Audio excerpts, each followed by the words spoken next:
दुनिया भर से इस वक्त की बड़ी खबरें सामने आ रही हैं। ईरान से लेकर अमेरिका, पाकिस्तान, चीन और भारत तक तेजी से बदलते घटनाक्रम दुनिया की राजनीति और सुरक्षा समीकरणों को नया मोड़ दे रहे हैं। आइए शुरुआत करते हैं आज की 10 सबसे बड़ी अंतर्राष्ट्रीय खबरों से। नमस्कार, मैं अनिकेता शर्मा, आप देख रहे हैं न्यूज गंगा। ट्रंप का बड़ा दावा, ईरान का करारा जवाब। जी हां, अमेरिकी राष्ट्रपति डोनाल्ड ट्रंप ने दावा किया कि खामनेई के अंतिम संस्कार में मौजूद ईरानी नेतृत्व को अमेरिका एक ही हमले में खत्म कर सकता था, लेकिन बातचीत की गुंजाइश बनाए रखने के लिए ऐसा नहीं किया। इस बयान पर ईरान ने तीखी प्रतिक्रिया देते हुए कहा कि अमेरिका के पास ना तो सभ्यता है, ना ही सम्मान। वहीं तेहरान में लाखों लोग अंतिम दर्शन के लिए जुटे और अमेरिका इजराइल विरोधी नारे भी लगाए। पीओके में पाकिस्तान के खिलाफ बढ़ा गुस्सा, आज होगा बड़ा प्रदर्शन। विदेश में रह रहे कश्मीरियों से भी की अपील। वहीं जी हां, बता दें कि पाकिस्तान के कब्जे वाले कश्मीर में आज पाकिस्तानी सरकार और फौज के खिलाफ बड़े प्रदर्शन का ऐलान किया गया है। इसमें पाकिस्तानी फौज के दमन के खिलाफ और बुनियादी हक की डिमांड को लेकर शांतिपूर्ण प्रदर्शन होगा। वहीं ग्वादर पोर्ट पर फिर हमला, बलूचिस्तान में बढ़ा तनाव। जहां पाकिस्तान के बलूचिस्तान स्थित चीन समर्थित ग्वादर पोर्ट के पास एक बार फिर हमला हुआ। बलूच लिबरेशन आर्मी ने कोस्ट गार्ड कैंप पर हमले की जिम्मेदारी ली और कई सैनिकों को मारने का दावा भी किया। हमले के बाद स्थानीय लोग सुरक्षित स्थानों की ओर भाग गए। लगातार हो रहे हमलों ने चीन के इस महत्वाकांक्षी प्रोजेक्ट की सुरक्षा पर बड़े सवाल खड़े कर दिए हैं। भारत का मिशन मिडिल ईस्ट हुआ शुरू। जी हां, ईरान अमेरिका तनाव कम होने के बाद भारत ने अपनी कूटनीतिक सक्रियता बढ़ा दी है। विदेश मंत्री एस जयशंकर 6 देशों के अहम दौरे पर रवाना हो रहे हैं।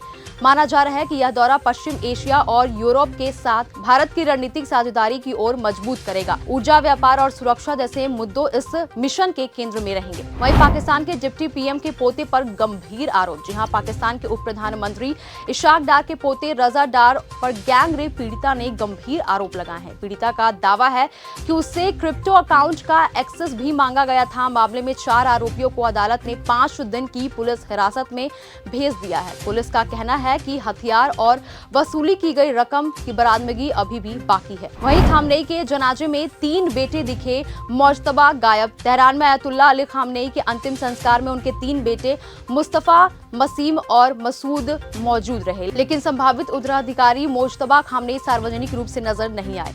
उनकी गैर मौजूदगी ने ईरान की राजनीति में नए सवाल भी खड़े कर दिए हैं। सुरक्षा और स्वास्थ्य को लेकर कई तरह की अटकलें भी सामने आ रही हैं। अंतिम नमाज में उमड़ी भारी भीड़, आईआरजीसी चीफ भी पहुंचे। तेहरान में अयतुल्लाह अली खामनेई की अंतिम नमाज में लाखों लोग शामिल हुए। समारोह में उनके बेटे, ईरानी सैन्य नेतृत्व और आईआरजीसी के वरिष्ठ अधिकारी भी मौजूद रहे। इस बीच डोनाल्ड ट्रंप ने कहा कि अंतिम संस्कार के दौरान दोनों पक्ष एक दूसरे पर हमला नहीं करेंगे और इसके बाद बातचीत फिर शुरू हो सकती है। हॉर्मुज से गुजरने वाले जहाजों पर लगेगा सर्विस टैक्स। जी हां, ईरान ने संकेत दिए हैं कि स्ट्रेट ऑफ हॉर्मुज से गुजरने वाले जहाजों से सर्विस फीस भी ली जाएगी। ईरानी अधिकारियों का कहना है कि ओमान के साथ मिलकर इस जलमार्ग का नया प्रबंधन तैयार किया जाएगा। चीन ने इस कदम का समर्थन भी किया है, जबकि अमेरिका इसका विरोध कर रहा है।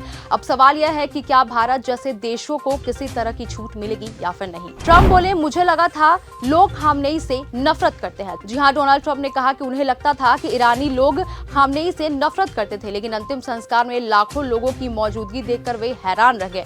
उन्होंने फिर दावा किया कि अमेरिका चाहती तो ईरानी नेतृत्व को एक ही हमले में खत्म कर सकती थी, लेकिन बातचीत जारी रखने के लिए ऐसा नहीं किया। ट्रंप के खिलाफ लगे भड़काऊ नारे। जी हां, खामनेई के अंतिम संस्कार के दौरान तेहरान में एक कलाकार ने मंच से कहा कि जिसने हमारे इमाम को मारा वह अब तक जिंदा क्यों है। इस बयान पर मौजूदा हजारों लोगों ने जोरदार समर्थन भी जताया। समारोह के दौरान अमेरिका विरोधी नारे भी लगे, जिससे साफ है कि ईरान में अमेरिका के खिलाफ गुस्सा अभी भी कम नहीं हुआ है। तो यह थी देश दुनिया से जुड़ी इस वक्त की 10 बड़ी खबरें। इनमें कौन सी आपको सबसे महत्वपूर्ण लगी, हमें कमेंट सेक्शन में जरूर बताएं। तब तक के लिए धन्यवाद। अगर आपको ये हमारा वीडियो पसंद आया हो तो इसे लाइक और शेयर करना बिल्कुल ना भूलें। साथ ही हमारे चैनल न्यूज गंगा को सब्सक्राइब और फॉलो जरूर करें, ताकि देश और दुनिया की हर बड़ी खबर आप तक सबसे पहले पहुंचे।